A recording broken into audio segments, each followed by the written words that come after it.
Tuesday, it is another magical day in the city of Toronto, and we are here going live talking about traffic and police stuff here on Ask a Traffic Cop. My name is Sean Shapiro. I'm a police constable with the Toronto Police Service. I work at Traffic Services, and this is the official stream from Traffic Services. What does that mean? Well, we talk about traffic, policing, laws, everything that you want to know, answered right here live. If you have never tuned in, if you've never seen me before, you should hit that follow button, regardless of the platform you're watching on. I say the platform because we are currently streaming on Instagram Live, TikTok, Twitch. We're on LinkedIn, Facebook, YouTube. What else? Somewhere else. I'm sure there's somewhere else. But we're all over the place. We're everywhere you are, and if you're watching, that's where we are. So you can ask questions, so we can answer them. We can do that by using the Q&A feature that's found on Instagram Live or TikTok. That's the question mark in the bubble. If you tag a question with that, I'll see it. Same thing for TikTok. If you don't, it's going to be in the chat. Who's in the chat? Well, we have magical moderators who are helping us out. They're volunteers, not members of the service. They are not police officers or paid to be here, so please be kind. They want to keep it classy so we can all get through the day, which is answering your questions. Good morning, Mike, coming in from LinkedIn. Akela Draconis coming in from YouTube. And Alan coming in from Twitch. It's a party. Everybody's here. So what are we talking about? Well, a couple of things. First off, today is Safer Internet Day. That is a big thing. Is the internet safe? That's a question we often ask. And we have some concepts that we'd like to promote that could make it safer for everyone. So what do we want you to do? Well, STDA, that's the acronym. Stop, think, decide, and act. We want you to stop and think about, before I jump into what we want you to stop and do before, we're talking about trends. We're talking about trends and challenges specifically. All those things that people tend to want to do to get more followers and get more likes and have some fun. You know what?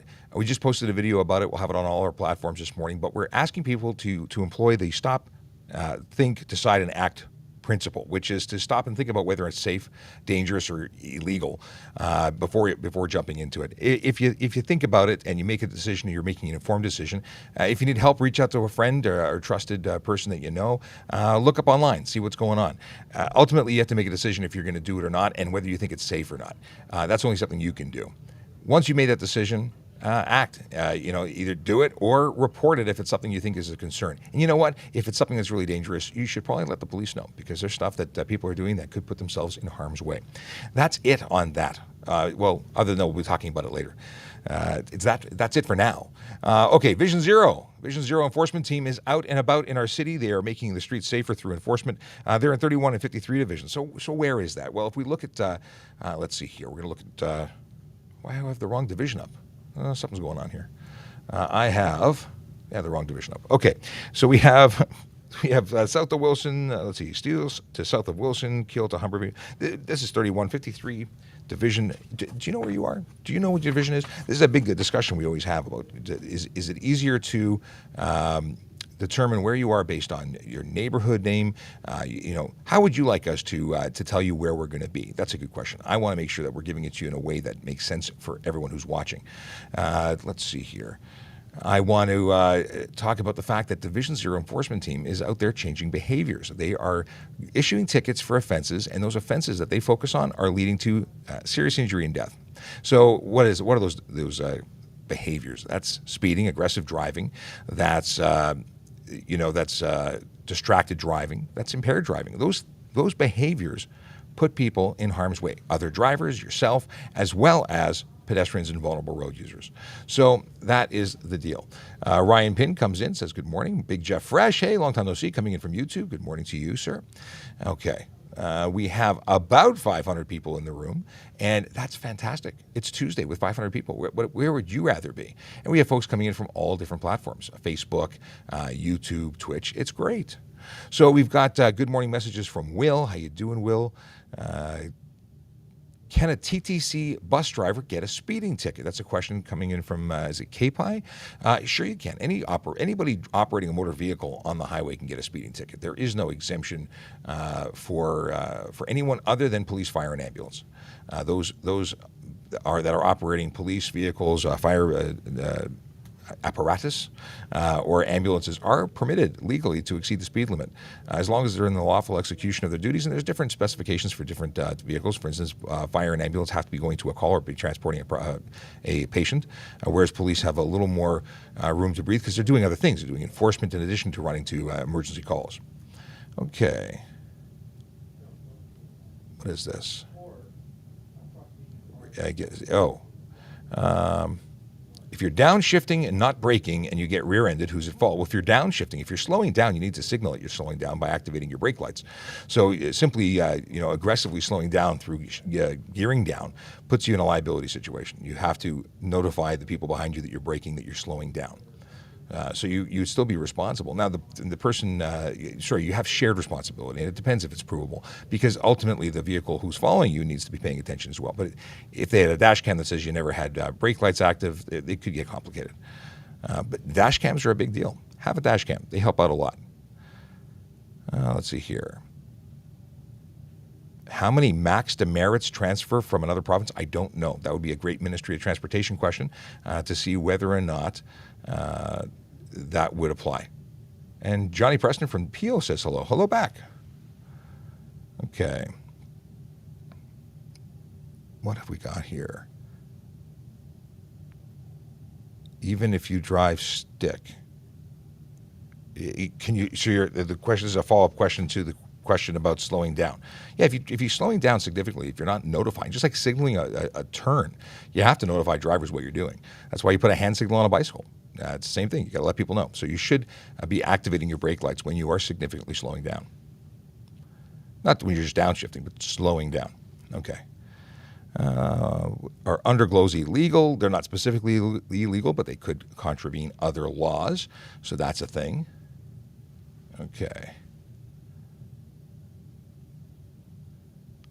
How can police? Okay, a lot of questions coming up about protests and what laws can be employed or are being employed in dealing with what's going on in Ottawa. I'm not talking about that stuff only because it's not my area of expertise, and it would be wrong of me to address those questions. General questions for policing I can talk about. Definitely, I can focus on things that are Highway Traffic Act related because that is my focus of knowledge and things. Why are we getting interference suddenly? No interference all day, and then suddenly somebody says it. Oh, maybe that'll do better. Okay. Why don't streetcars signal when coming to a stop? Shouldn't all motor vehicles signal? Well, signaling depends what you're talking about. Braking or signaling left and right. They do have brake lights. But signaling, they do have activated flashers when they talk about coming up to a stop. They don't signal because they don't turn unless they are actually following rails. They do have brake lights and flashers when they are stopping to service a stop. Let's see here. Unless they're not working, and that would be a different situation. They obviously should be working. People asking about my thoughts on convoy. We don't talk about politics here. Someone asking about why their question got taken down. It may have been picked up by an automatic filter, taking certain words that trigger TikTok to remove things. I don't know why your question got taken down, if it got taken down at all. Fine for school bus stop sign. You'd think I'd remember this by now, but it's somewhere in the vicinity of $400.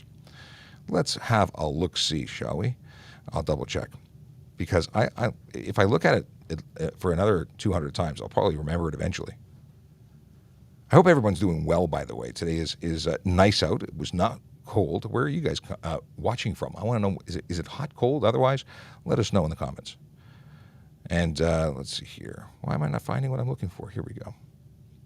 Highway Traffic Act, school bus. Is it 425? Come on. Let me find out. 490 after victim fine surcharge. So yeah, $490, and there are points to boot. 6 demerit points. You see, 400 and something, but I was off by a bit.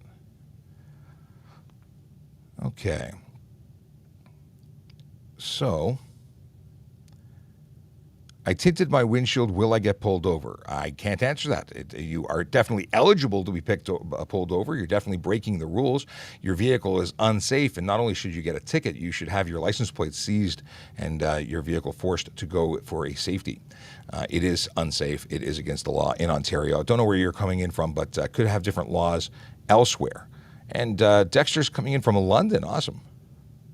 How's the weather in London? What do we do about the sticker now? Yeah, lots of news about Ontario potentially or floating the idea about stickers. The deal is that nothing is being passed. This is just stuff being spoken about, information being shared with media, but nothing has been proposed that I'm aware of. There's nothing in place. All of it is possible, maybe, could be story. So don't jump the gun just yet. Know that as of the 28th of February, it is still a requirement to have it renewed by that date. Until there is an official release from the government that is not the case, expect that you should be renewing. Even the media today, I was listening to News Talk 1010 on my drive in because Jerry Agar's taken over the morning show for the week. He was talking about the fact that they're talking about a refund process for people who may have paid, but this is all talk until it's actually law. Okay. Good morning, Alex, coming in from Twitch. How's it going? Let's see here. Candy Smile says, but you are a police officer, you need to confirm. I don't know what you want me to confirm, but yes, I am a police officer, but I don't know the other part of your question about what you want me to confirm. Why is tint unsafe? Well, it depends on how much tint and where it's placed. Essentially, you cannot have tint that obscures a driver's view. So it's unsafe if you can't see out of the front windshield or the windows left and right of the driver. How much tint is unsafe? Well, according to the safety guides, the requirements, the regulations, 30% light blockage is permitted. Anything beyond that is not. So if you're beyond 30%, that is unsafe, and that's when you can have your plates pulled. If it's obscuring the interior of your vehicle, that's a separate charge, and that's from preventing people from seeing into your vehicle. That is not about you driving in safety. It's about the public being able to make eye contact, police being able to make observations as to what's going on in your vehicle. So that's a separate charge, but it falls into the same thing, still talking about tint. So how does vision work? I'm so looking forward to having an eye specialist come in and talk about this, but it's light. Light comes through your the lens on your eye. It reflects off the back and into the nerve, and you get an image. Well, if you reduce the amount of light, you reduce the amount that you're seeing. People don't like to hear that there's actually a reduced vision quality when you reduce the amount of light coming in. It's harder to see in the dark than it is in the day. It's simple. So that's why it's unsafe. At least one of the many reasons why it's unsafe. Do the Toronto Police Service use 10 codes? We use a few 10 codes. We're not a 10 code crazy service. We're very much a regular spoken word radio communication. So I know I listen to some U.S. services and it's all 10 codes, and my goodness, I have no idea. Oh, somebody wants to know what big old letters mean on the officer's back. AQ might be a team they're on if they're part of a public safety unit, if they're out on the road and specifically to protests and things like that, or big public gatherings. That might be a marker so they can identify other members of their team. But I'm making an assumption. I don't know if that's something outside of Toronto or not that you're asking about. I am making an assumption. What are the rules with 5-point harnesses? They're not street legal. You can't change, remove, or alter a seatbelt assembly in a motor vehicle. So, yeah, the deal is that if you put a 5-point harness, it's great. You still have to wear your regular OEM seatbelt on top of it in order for it to be legal. It might be legal for the track, not legal for the street. Additionally, we've spoken to race car drivers, like real ones, and when they have a 5-point harness, they need someone to strap them down. They need someone to put them in that harness so tight that they become one with the seat. So if you're just wearing it for fun or because it looks cool, it's not safer unless it's worn appropriately. Additionally, if it's installed and it's not done properly or professionally, it's not safe at all. He was saying when we were talking to Mr. De Silva, he was talking about people who are buying like Amazon 5-point harnesses. They're not standard. They're not safe. Okay. What is it? How different are driving laws from province to province? Well, province to province or state to state, the vast majority of them are very similar. The rules of the road remain similar. Registration, regulations about vehicles tend to be the biggest difference. I say it's similar because we're allowed to drive interprovincially and into the United States as well. So if they were completely different, that would be unsafe. Okay. Let us see what's going on here. While I'm searching for a question to answer that is not spam and not political, which is why I'm scrolling, the deal is I want you to know who I am. My name is Sean Shapiro, and I'm a police constable with the Toronto Police Service here in Ontario, Canada. And we go live on TikTok as well as a whole bunch of social media platforms, and we answer your traffic and police questions.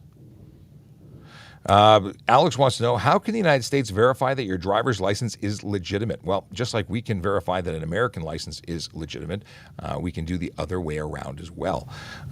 They basically are looking at your license, determining if it looks legitimate, and then verifying identifiers that they can check in the back-end system.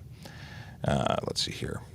Are road cages illegal on the road? Roll cages are a great way to get brain damage if you're not using them in conjunction with a helmet, a neck brace, a tether, and they're not intended for the road. They're not safe for the road. If you are using a roll bar is one thing, but a total cage system needs a number of things to make them safe, and racers will tell you that this is not for the road.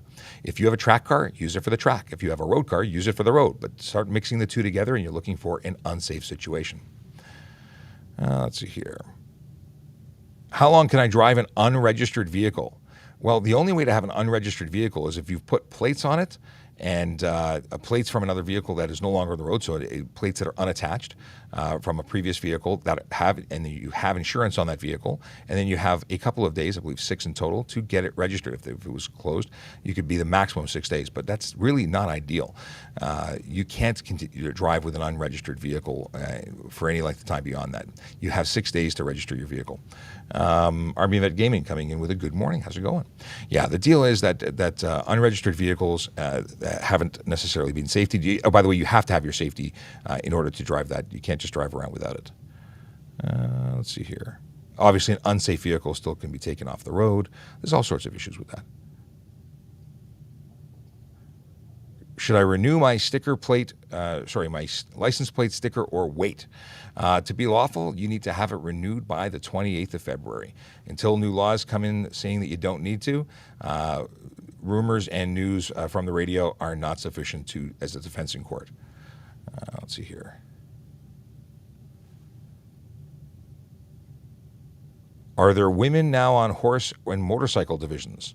There's women in all areas of policing. There's no requirement to be anything. Your sex does not denote where you can work within the police service. Let's see here. If you lose your license in Ontario, can you drive with a license from another country or province? No, absolutely not. If you are suspended here, you are suspended here on your Ontario license. And we don't look for your license anywhere else. The only one that matters is the one that was issued in Ontario. In fact, if you're driving on another license, you are still driving under suspension or unlicensed. But once you're a resident of Ontario, over 30 days, your international license is no longer valid. You have to have applied for a local one. And if you're suspended or unlicensed here, you remain unlicensed everywhere. I'm geeking out, sorry. That's cool. Okay, apparently new features coming to TikTok. What are the new features? This is exciting. Tell us about the features. Oh, it shows that you get tagged inside the chat now. Before, you kind of have to scroll back and see who tags you, but now the feature pops up where it says, hey, you've been mentioned here, and then you can click on it and it'll show you back in the chat where you've been mentioned. Oh, that is awesome. It'll help you actually keep track of conversations in this ever and very quickly flowing stream of information. Okay, why do cops care about loud cars? Well, there are regulations that say you have to have a muffler, and when you are loud, that's an indicator that it's a clue that you may not have one of those mufflers. But more importantly, the community, well, the people who live and work in the communities which you are driving through, they're not happy with your loud car. You're disturbing their ability to enjoy their property, or just not be deafened by your vehicle. There's standards that are put in place, and we care about them because the law says that you have to maintain a certain level of sound. Everyone's entitled to enjoy their peace and quiet. If you're disrupting that over a certain amount, you're interfering with their ability to do so. And I've gone an around and around way of saying you can't be loud. So we are interested in that because the public complains about that, and there is a law supporting it. So generally speaking, super loud cars are only enjoyed by the person who thinks it's cool, which is usually the driver. Who, it's not as loud for them because they're not standing behind the muffler. Just saying. Okay. What happens if someone cuts you off while driving? Then they're not a good driver. They're doing something unsafe, and you should take a breath and not get into an aggressive situation to take it further and escalate it. It does happen. If a police officer sees it, could they charge them? Yeah, absolutely. Unsafe lane changes, to name one as a way of dealing with it. But what should you do? Take a breath, let them go on with their day, and you do the same because it's not worth escalating things. Is red-green deficiency still a factor in becoming a police officer? This is called colorblind generally.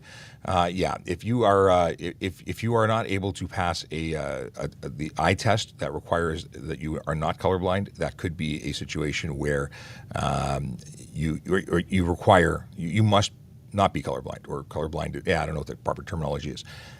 Yes, it's still a situation where it would not allow you to become a police officer. Ready for a different type of question? I don't know. That sounds scary. Fact or myth? So true or false? A cop has to tell you the truth when asked if they are a cop. No, but now you don't know if I'm telling you the truth or not. Yeah, it's not a requirement. If someone's in an undercover capacity, there's no obligation to tell them the truth. So when they say you have to tell me because it's the law, no, we don't. Okay. More about cutting people off. Please only ask questions once. Just makes life easier for us.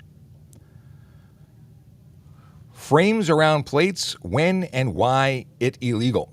Well, you're not allowed to obstruct or obscure any portion of the plate. So if there's a frame that's obscuring any portion of the plate, that includes the white stuff and all letters, that's illegal.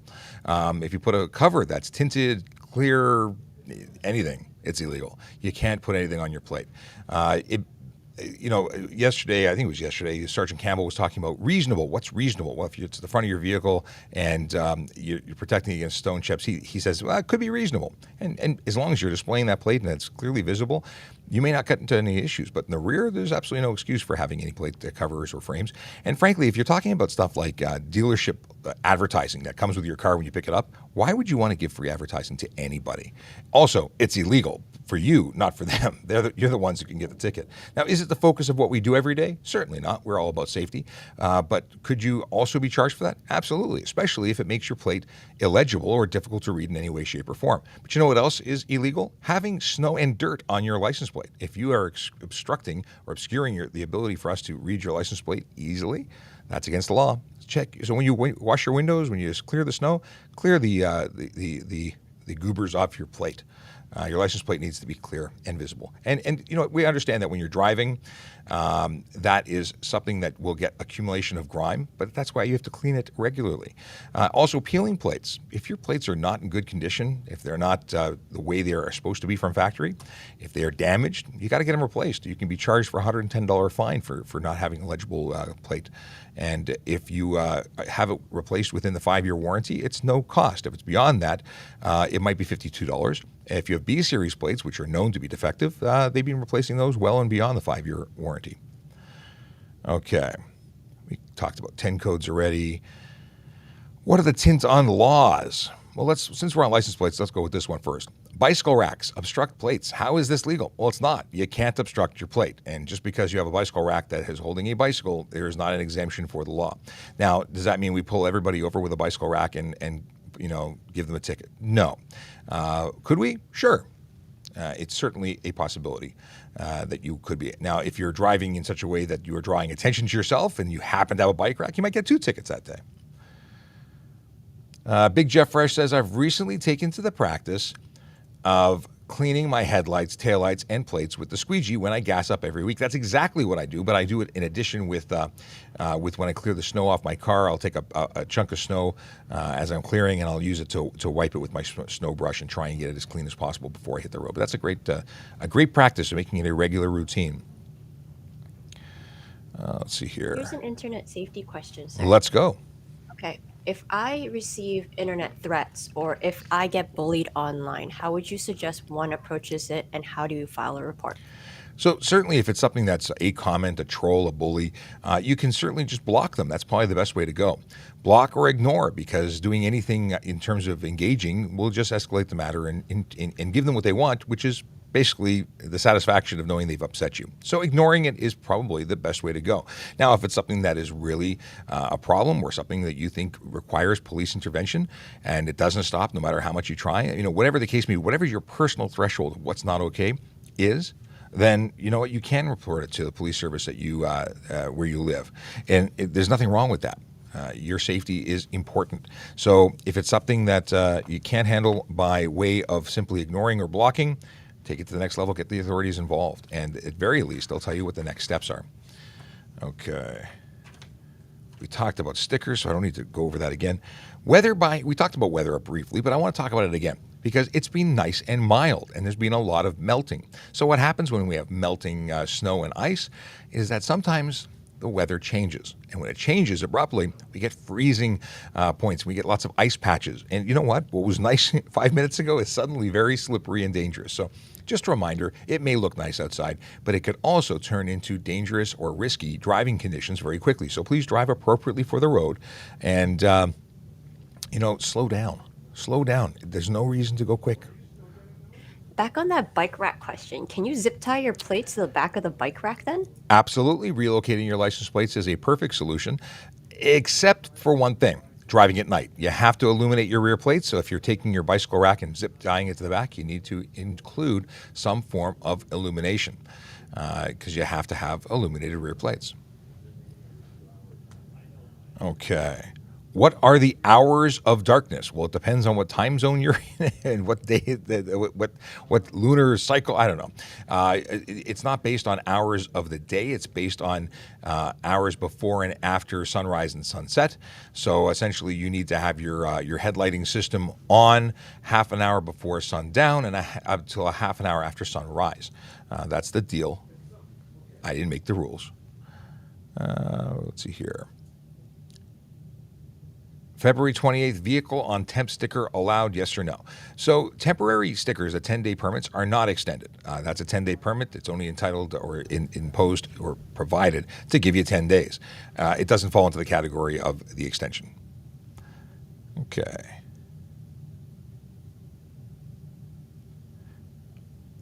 For how long can you drive a U.S. car with U.S. plates? So if you're an American and you are the person who owns the car and brings it into Canada and you're visiting here, you can drive that vehicle, I believe, for up to 6 months in the country. You may have other extensions if you have a work permit, but see, the problem is once you become a resident here, you have to change the plates and import the vehicle into the country. You have to get Ontario plates. You have to get an Ontario driver's license because you've become a resident. So if that happens, it's only 30 days. So if you're visiting, I believe you got 6 months. If you are moving here or working here, you are required to register the vehicle after 30 days. And likewise, apply for a local driver's license because that depends, or you become a resident. Now, it depends on what province you're in because Quebec, if you're a student, things are different. There you can drive longer without applying for things, whereas in Ontario, a student, for instance, is a resident after 30 days. But you know what? Check with the MTO. Maybe you'll get some more detailed information that would be applicable to your specific story. But it's the same deal if you're for people traveling into the States, people who travel into Florida as snowbirds, they have to keep their vehicles there no more than 6 months. Okay. Also, what was the other thing? If you keep a vehicle here and you don't have, this is a sidebar question or a rabbit hole. So it's not your car. Someone loans you a car. It's a car that's registered to the States and you're using it here even though you have a Canadian license. It's not actually allowed. If you have circumvented an importation law, or a requirement, I should say, to import that vehicle can be seized by the RCMP and it could be you can be heavily fined. And not only that, you have then a choice to pay the import fees at the time, or pay for it to be towed to the border. So there's some very interesting things. Now, how do I know this? Well, because I investigated a collision involving a vehicle being driven by an Ontarian that was registered in the United States. It became involved in a collision, and through that investigation, that vehicle ended up being seized by the RCMP under the an act that deals with importation and taxes, and they ended up getting a substantial fine. And the option was pay the fine and ship it, or pay the fine and the taxes. And it was not fun for them. Yeah, can't do that. So technically, no, I'm not going down. There's a whole bunch of technicalities we could talk about. Are you allowed to put stickers across the top of your windshield? So you cannot obstruct your view. You can't have anything on the windshield. And the way that I like to use it, and it's something that I got from Sergeant Murray Campbell, he says anywhere that the windshield wiper path takes you has to be obstruction-free. Obstruction-free? Obstruction-free. So no stickers anywhere the windshield wipers pass. So if you want to put stickers that say you have a reminder for your oil, or you're going to put a sticker on that says that you got your, your certification because you're a commercial vehicle, what's it called, the device, those things out of the path of travel of your windshield wiper, no problem. But you start putting banners on that you're looking through, that's a problem. And anywhere that the path of travel of your windshield wipers is where the manufacturer believes you're going to be looking through. That's why they wipe the window. Let's see. Lights on during overcast. Yeah, if lighting conditions become less good, having lights on really does make a lot of sense. Being able to see while driving is one of those safety things. Let's see here. Okay. Neon's having some issues with TikTok. Interesting. New updates all the time. Okay. We have, what are your thoughts on photo radar? I think photo radar is great. Anything that incentivizes people to stop speeding and putting others at risk is a good thing. It's all about safety. I know a lot of people say it's all about money, but really, it's about safety. If you don't speed, you never pay. So I have no issue with it. I'd like to see more of it, actually. I'd like to see it on the highway. Right now, we're seeing people who pass you like you're not even moving. Speeding is not just speeding; it's racing. It's ridiculous. So I'd love to see photo radar everywhere. Not that I want to take away the fun from officers. Sorry, go ahead. Sorry. Can a cop pull you over if you have a burnt out headlight or taillight? So yeah, you're required under law in Ontario to have 2 headlights and 1 brake light. If you have a brake light out, if you have at least 1 functioning brake light, you're not breaking the law. However, we might pull you over just to give you the heads up, like, hey, you may not have done a circle check recently. You should have more brake lights, because brake lights are a safety thing. People seeing you stop, kind of important. Headlights, you have to have 2 of them on a motor vehicle other than a motorcycle. So yeah, if you have 1 out, you can be charged. Obviously, we can pull you over. We can pull you over for a bunch of things, and some things may not be something you're aware of. We can pull you over just to check the status of your license, the status of your insurance, and the status of your sobriety. Okay. How long should I wait to drive after smoking weed? That depends on every individual. I can't give you a standard number. We should have a drug recognition expert come on and talk about it in more detail. But essentially, if you're under the influence until you're not under the influence, and I would just not smoke weed if you're going to drive at any time. I mean, for us, I think we have to wait 28 days. I can't remember what the number is. A long time for police officers before we can show up for work after consuming, because it is a legal thing now. But we can't. It's like 28 days, something crazy. I have no idea, because it's not something that I do. I shouldn't say I have no idea. I have no personal experience from it. And Neon makes a very good point. A reminder to everyone that you should check your tire pressure every week. And even more so when there are significant changes in temperature, because temperature changes the pressure in your tires, the way that the air responds and reacts to the ambient temperature. And obviously, make sure you're checking your tire pressure on cold tires. Okay, question that didn't come through the Q&A, but it says, quick question about the expiry date extension. If someone's G2 is expiring during COVID and their G test is booked for after the new deadline, what should they do? So I don't know which deadline you're talking about. It's December 31st, 2022, so the end of this year, that the G2, G1, M1, and M2s are expiring. There's an extension different than the February 28th deadline for those who are fully licensed. Okay. Here's a question. I like questions. I'd hope so. If I'm borrowing somebody's car, what should I check for before I take it onto the road? Everything. Make sure you have all your documents. You could be so bold as to ensure that the insurance is valid if you really want to protect yourself, because if you're involved in a collision and there's no insurance, you are not in a good position. But if you're borrowing a vehicle, make sure that it is, you've got all your documents, because when you are pulled over, saying that it's Bob's car and I don't know where he keeps his ownership and insurance is not a valid excuse. You can still be charged for not surrendering documents. Make sure the documents are valid. If you know where they are, it's not good enough to have them. They have to be valid ones. Let's see here. And Rivet Counter, you're very welcome. I'm glad that helped you out. They thought it was the February 28th, so that's perfect. Okay. Can you get can you get it? Did I just finish up? Did we finish that question? Did I jump on to the next one without answering it? I'm reading. I can't see I'm reading ahead. pull up the Q&As anymore. Oh, really? Okay. Is photocopy of a vehicle registration legal? So a vehicle registration photocopy of both sides of a valid permit is legal. It has to be that. And I've seen many, many times where somebody will take the validation sticker when they renew their license and stick it onto a photocopy. That is not valid. That is not valid. So it has to be a photocopy both sides of a valid permit.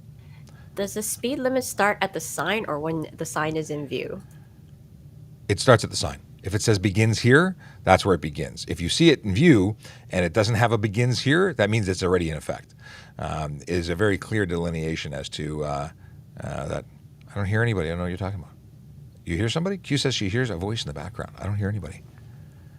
Supersonic or subsonic. I don't hear it anyway. Okay. Did anybody else hear the voice? Ryan Pinn says, don't forget to check the spare tire when you're checking your air pressure. That's a very good point. It would be a bad day at the office if you got a blowout and were, taking care of the repair, and only to find out that your repaired tire is also flat. Okay. Thoughts on Ford removing plate stickers? To me, as long as there's a new policy, that's the policy we go by. Listen, I like the fact that I can at a glance see if someone is valid or invalid. I see the value in it, but I appreciate that the province is looking to save money. So whatever they tell us to do is what will be. Okay. What are the tint laws? Well, we have a great video that's on our playlist for FAQ, or FAQ playlist. But essentially, you can have nothing on the front windshield. You can have up to 30% light blockage on the windows left and right of the driver position. You can have the windows to the rear seat or passenger compartment or trunk and rear window as dark as you like. There's no regulation dealing with those as long as you have a clear view to the rear, whether it be by the rearview mirror that's hanging on your windshield or your side mirrors that, again, provide a clear view to the rear. Now, we talk about that 30% light blockage or 70% of light getting through.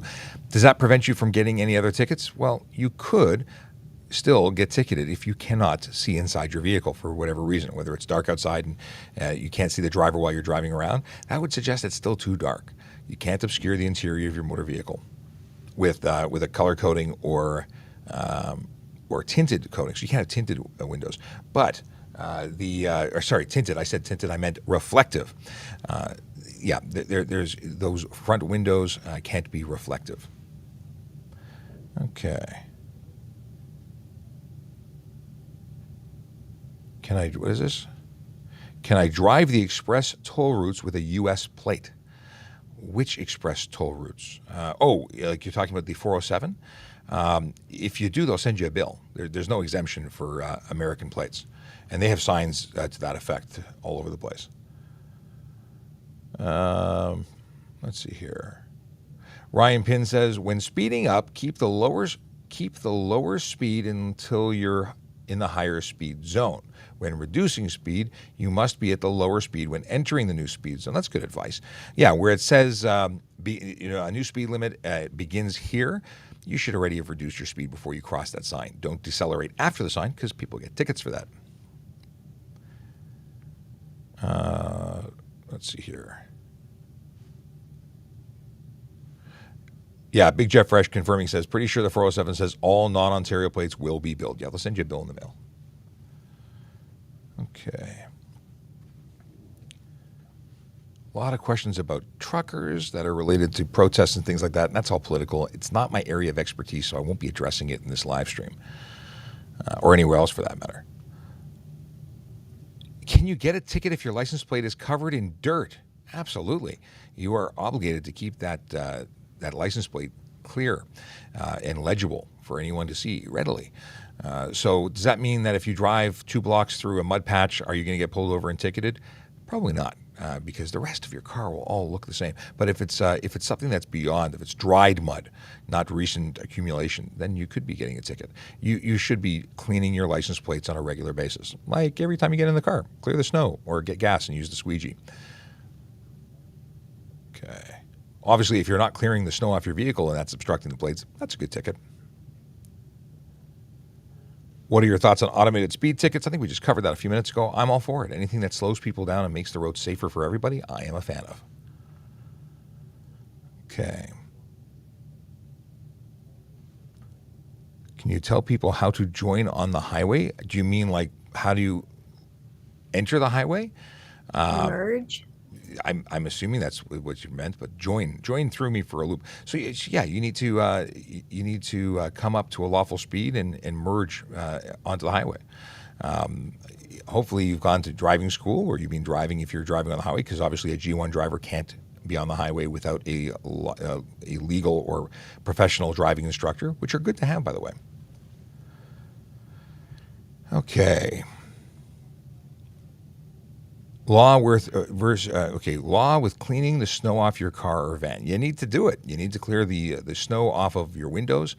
You need to have a clear view of the road from the front and driver's side windows.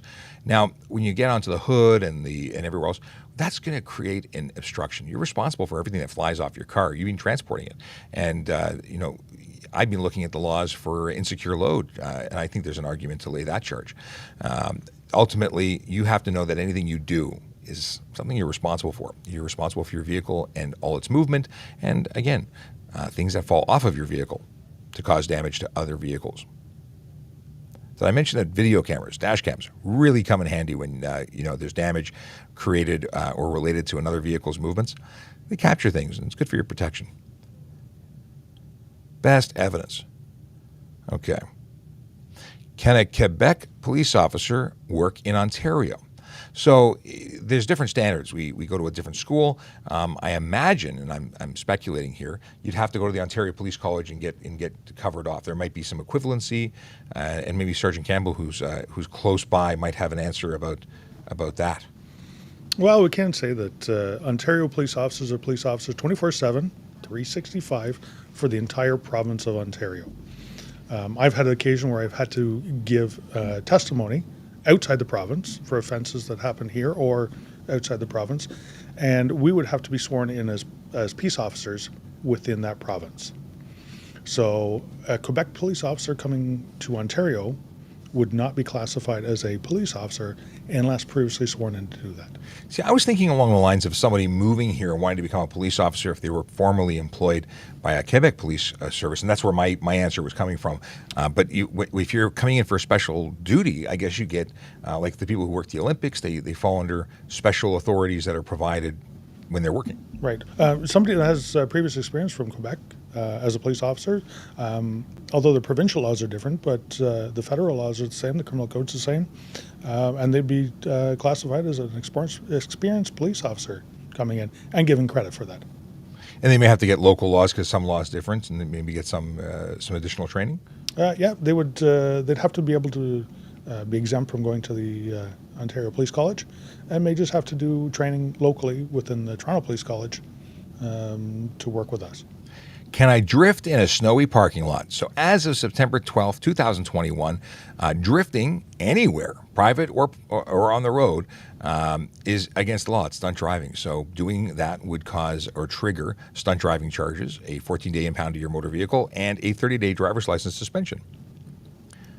And the follow-up question is usually, well, how do I learn how to drive in the snow? Well, learning to drive in the snow is learning how to not lose control. Intentionally causing your vehicle to lose control is not about learning to drive. That's about having a lot of fun. That is now illegal. Yeah, absolutely. Safe control is one that you can't intentionally cause it to lose control, because then you're out of control. Well, that's it. And that doesn't help anyone. Like, learning to avoid skids or recover from skids, there's training for that. There's schools that provide that training on closed tracks for skid control. But you know what? There's problems when you go to a private property and force your car to lose control. Collisions happen and injuries occur, and it's just a bad idea. Controlled environments, that's the place to do this. And tracks are exempt from these laws. And when you take a training course, like many driving courses, they have closed circuit tracks for that purpose, places that are designed for that. Okay.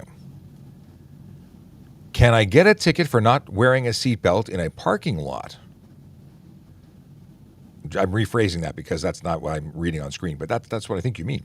Seatbelt offenses don't apply on private property. It's still the safest way to travel, but you can't be charged for not wearing a seatbelt on private property. The HTA for that charge doesn't apply there. Let's see here. A lot of questions about things that were... let's see here. What's this? Is it illegal to tint tail or headlights? You want to take that one? Absolutely.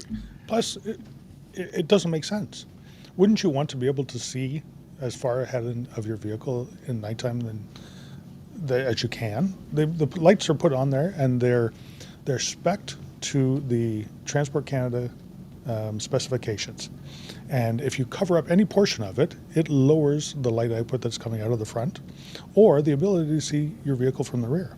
Why would you want to make it harder for somebody traveling behind you to see your vehicle, and when you're slowing down, when you're stopping, that may cause somebody to run into you and cause damage to your vehicle? And I always like to say this: police officers and insurance companies, call these things clues. The evidence of those headlight covers and brake light tints and whatnot, they suggest that you might be more liable for collisions that you are involved in than a simple rear ending. If the vehicle that hit you didn't see you for a legitimate reason, that's something that would change the dynamics of the report of your collision. It may not make them entirely responsible, but it certainly may shift it. And the way insurance companies work is they have percentages. It may not be 100% the person who drove into you. It might be 60-40 after they realize, or 50-50 after they realize that you had a contributing factor. Additionally, there's specific charges about headlights, and you also can't project light other than yellow or white to the front. So there's a whole bunch of things that come into play as potential charges. At the end of the day, it's all about safety. We want you to see and be seen. Yeah, I like that. See and be seen. It's like there's a tagline that may have been printed on... Anyway, not going there. Here's a good question. Yes. And this is phrased the exact same way. Are stop signs in parking lots optional? Quotations. Stoptionals. I thought we covered this earlier, but no. Here's the deal. They're not enforceable as stop signs, but they are there for a reason, which is to control traffic flow and make it safe for all people trying to get around safely. If you're completely blowing by them, could that be construed as dangerous? If you're putting lives at risk, yeah, it could be criminal behavior, could be stunting, could be a lot of things. But simple rolling through a stop sign, not enforceable under the Highway Traffic Act on private property. But as we mentioned yesterday, there are parking lots that actually have their own laws, their own bylaws that are applicable to it. Toronto Transit Commission and Metrolinx, which operates GO station lots, they do have legislation in effect, and they can give you tickets for not obeying the signs. So there are special circumstances depending on where you are. Listen, the safest practice is to follow them. And as Q brings up, what if you hit someone? Well, obviously you're responsible for everything you do in your motor vehicle. And if you fail to stop for a stop sign and that leads to a collision, not only is there likely to be a ton of evidence against you, even if charges can't be laid in terms of the minor collision, you'd still be responsible. And that does things to your insurance. And why would a private property owner actually spend money to put up a stop sign if they didn't think it was warranted, if they didn't think there was a danger, if they didn't think that there was risk involved with not putting it there? So if you ignore that risk and that danger, then you're liable for it. Yeah, and what happens if you hit someone and, kill them, injure them? That comes at a different level of there's reasons for vehicle safety. There's reasons for stop signs. So whether you can get a ticket from a police officer for doing it shouldn't be relevant. It's about safety. Okay. Why don't cops pull people over for snow on a car? You just made me remember about a comment from Ryan Pinn says that you should know that leaving snow on a car changes your aerodynamics and causes you to burn more fuel. So just a tidbit that I read earlier and I forgot to mention. But police officers do pull you over for having snow all over your car. It just depends on what's going on and their availability. Maybe they're going to a priority call. Maybe they're assigned to something and they have a prisoner on. It depends. I can't say in every situation why they do or don't do anything, because there's so much that I don't know about what's going on in that individual police car at the moment that they see or don't see the car with snow on it. Okay. Who's the other voice? The other voice is Sergeant Murray Campbell. He is the Hounds supervisor, the sergeant in charge of the towing and pounds section, and immediate relations officer, who often jumps on to talk about traffic and stuff. And unfortunately, today I've only got a very limited amount of time that I'm going to be able to join in. So I thought I'd step in, say hi to everybody, and I do have to step out because we're in the middle of a bunch of stuff planning today. Yes, and in 9 minutes, it's a hard stop on the show because I need to jump in and do things too. So, yes, let's go into some more questions. Let's refresh the Instagram bubble. Can you advise drivers as to what they should do when an emergency vehicle is approaching from behind? So if this is always a loaded question because it goes into different what ifs. If you're driving and you hear sirens and you see lights, you should slowly and safely pull over to the nearest curb or edge of roadway and come to a stop. That is the simple what it says in the HTA to do. If you are passed by the emergency vehicle while you are in the process of trying to do that, that need is no longer there and you can resume travels. Make sure you're safe, signal your intention to go back and get up to speed. If you are already stopped, and this is where it gets complicated. If you're already stopped at an intersection, well, in Toronto, because I can't speak to what other agencies do, but we will likely not interfere with you at all. If we are coming up from behind, we will likely go into oncoming traffic and challenge the traffic intersection using our emergency equipment and following procedure to clear a red signal intersection. If they are, for whatever reason, stuck behind you, the only safe way for you to move out of their way, and I think this, and I say this, it's unlikely that you would need to do this, but if you were right behind a fire truck and they were honking and you couldn't go through a red light because that would be illegal, make the right turn at the intersection if that's safe to do so. But chances are we would just wait a minute or two and then go through once the lights had changed to green, and at that point we would be able to activate our equipment and move past the pack of traffic. John, something you said in there, and I just want to reiterate it again, is signal your movements. If we are coming up behind in an emergency situation, we're usually traveling a little bit faster than you are, looking to get around you. Sometimes people panic when emergency vehicles are behind them, and we don't know what you're going to do. If you signal to go to the nearest curb, usually the right one, we know which direction you're planning to go, and we will take action behind you to maybe go around to the left, as opposed to somebody slamming on the brakes or somebody pulling to the left, and then we have a potential collision in this. Yeah, 100%. Don't do anything with a slamming, anything with the word slam, don't do.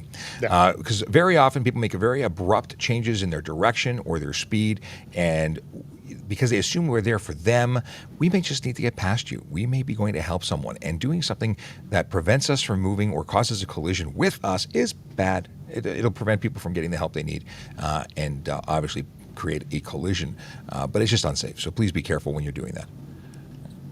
Now let's see. We have, what is this? A driving instructor sign falls off the... I'm not sure, Kayla, what you're saying here. It says a friend had an issue. A driving instructor's sign fell off in front of you. You can't avoid it. There's damage, but the instructor only picks up the sign and leaves. Well, obviously, so this is something like whether it be a delivery sign or something attached to the motor vehicle, they're responsible for that sign. If it was not affixed, it's an insecure load. Hopefully, you have a dash cam to cover it because they are responsible for damages to your vehicle when that falls off. Obviously, you would make a report to your insurance agency. I don't know if it would meet the grade for it. Would it be for a collision? So it depends on the amount of damage. So a collision in Ontario is defined for damage over $2,000 or injury caused by the movement of a motor vehicle, its occupants, or its load.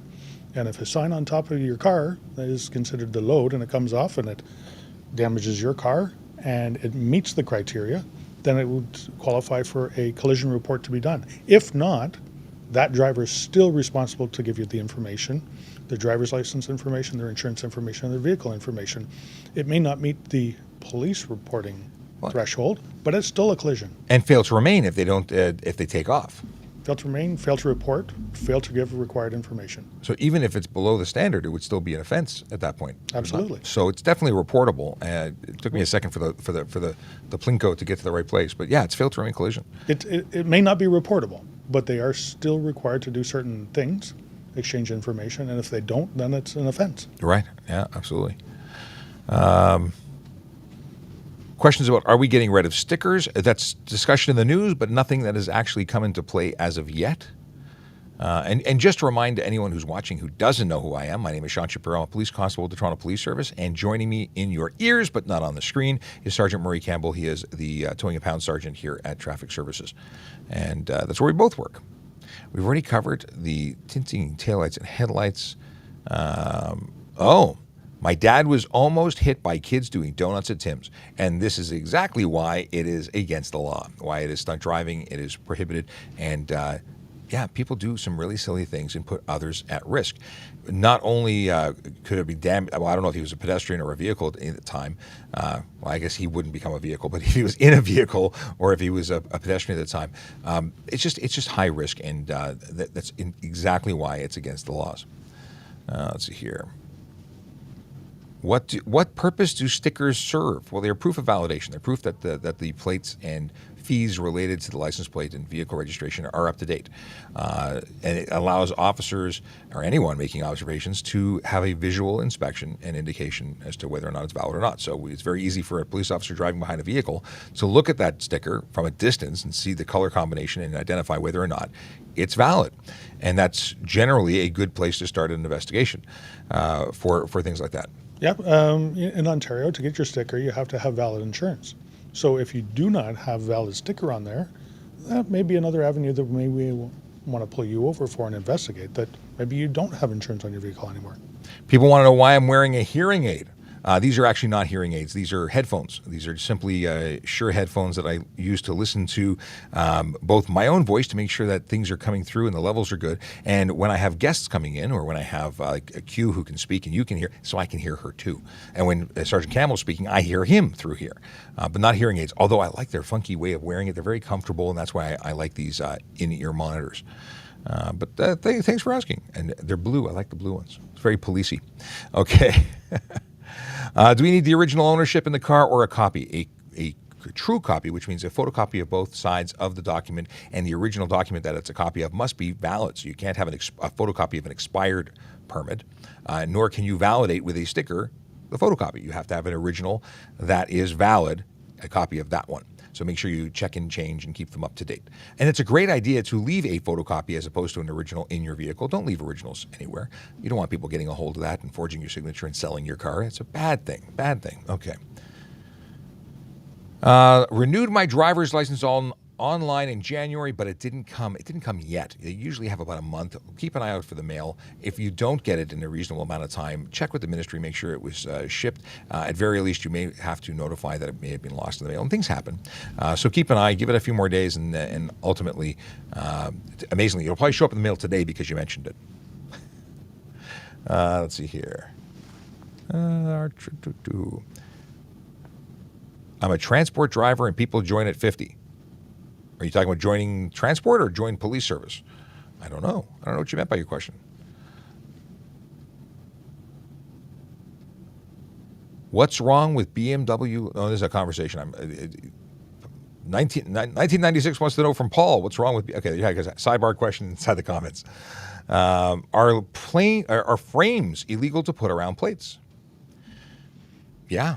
You can't obstruct any portion of a plate, whether it be frame or cover or the free ones you get or chrome doodads. It doesn't matter what it is. You can't obstruct your license plate. Let's see here. And why are you providing free advertising for your car dealership? Are they paying you to advertise for them? They won't even pay your tickets if you get a ticket for having it. No, they won't. Yeah, it's not illegal for them to put it there. And follow-up question, are dealer plates covers legal? They're not legal. And like Sergeant Campbell says, why would you give them free advertising? They don't give you a discount, but they don't pay your ticket if you get a ticket for having that obstruction.